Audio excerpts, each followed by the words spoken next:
பிப்ரவரி 23. தலைப்பு அவருக்குள் இளைப்பாறுதல்.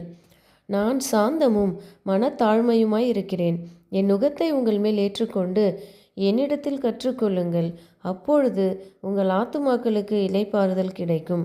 மத்தேயு 11:29. நீங்கள் சாந்த குணத்தோடும் மனத்தாழ்மையோடும் வாழ்ந்து கொண்டிருக்கையில் தேவன் மட்டுமே செய்யக்கூடிய ஒரு வேலை ஒன்று உங்களுக்காக நடந்து கொண்டிருக்கிறது. ஏனெனில் தேவனே தம்முடைய தயவுள்ள சித்தத்தின்படி விருப்பத்தையும் செய்கையையும் உங்களில் உண்டாக்குகிறவராய் இருக்கிறார்.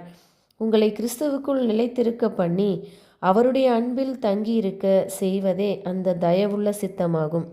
உங்கள் ஆத்துமாவின் சமாதானத்தையும் இளைப்பாறுதலையும் இக்கணம் நீங்கள் ஏற்றுக்கொள்ளப்பட்டிருக்கிறீர்கள் என்ற நிச்சயத்தையும் வேறெதுவும் அபகரித்து கொள்ள நீங்கள் அனுமதிக்க கூடாது. ஒவ்வொரு வாக்குத்தத்தத்தையும் உங்களுக்குரியதாக்கிக் கொள்ளுங்கள். தேவனுடைய பரிந்துரைக்கப்பட்ட விதிகளுடன் நீங்கள் இணங்குகிறீர்கள் என்ற நிபந்தனையின் பேரில் அனைத்தும் உங்களுடையதே. மிகவும் ஞானமாய் தோன்றுகிற உங்கள் வழிகளை முற்றிலும் அர்ப்பணித்து கிறிஸ்துவின் வழிகளை தேர்வு செய்வதே அவருடைய அன்பில் பூரண இளைப்பாறுதல் அடைவதன் இரகசியமாகும். ஒருவர் தன்னுடைய வாழ்க்கையை அவருக்கு கொடுப்பதென்பது நாம் நினைப்பதை காட்டிலும் அதிகமானதாகும். உங்கள் ஆத்துமாக்களுக்கு இளைப்பாறுதல் கிடைக்கும் என்ற வாக்குத்தத்தத்தின் நிறைவேறுதலை நாம் புரிந்து கொள்வதற்கு முன் நாம் அவருடைய சாந்தத்தையும் மனத்தாழ்மையையும் கற்றுக்கொள்ள வேண்டும்.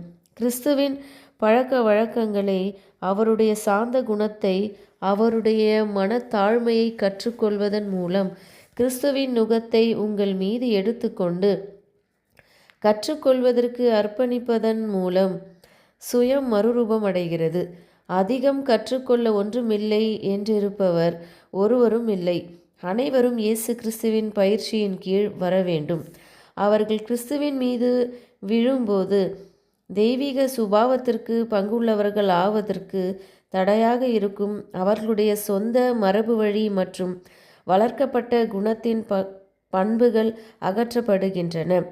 சுயம் சாகும்போது மனித ஏதுகரத்தினுள் கிறிஸ்து ஜீவிக்கிறார். அவன் கிறிஸ்துவில் நிலைத்திருக்கிறான். கிறிஸ்து அவனுக்குள் ஜீவிக்கிறார். அனைவரும் தமது மாணவர்களாக வேண்டுமென கிறிஸ்து வாஞ்சிக்கிறார்.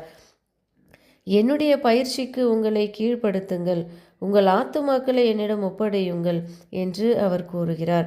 நான் உங்களை அழித்து போட மாட்டேன். மாறாக உங்களுக்காக ஒரு குணத்தை நான் உருவாக்குவதால் நீங்கள் கீழான நிலையிலிருந்து மேலான நிலைக்கு மாற்றப்படுவீர்கள். எல்லாவற்றையும் என்னிடம் ஒப்படையுங்கள். என்னுடைய வாழ்க்கை, என்னுடைய பொறுமை, என்னுடைய நீடிய சாந்தம், என்னுடைய தயவு, என்னுடைய சாந்தம், என்னுடைய மனத்தாழ்மை ஆகியவை என்னில் நிலைத்திருப்பதைப் போல உங்கள் குணத்திலும் கிரியை செய்யப்படுவதாக. அப்பொழுது நான் தருவேன் என்ற வாக்குத்தத்தம் மட்டுமல்லாமல் உங்கள் ஆத்துமாக்களுக்கு இளைப்பாறுதல் கிடைக்கும் என்ற வாக்குத்தத்தத்தையும் பெற்றிருப்பீர்கள். ஆமேன்.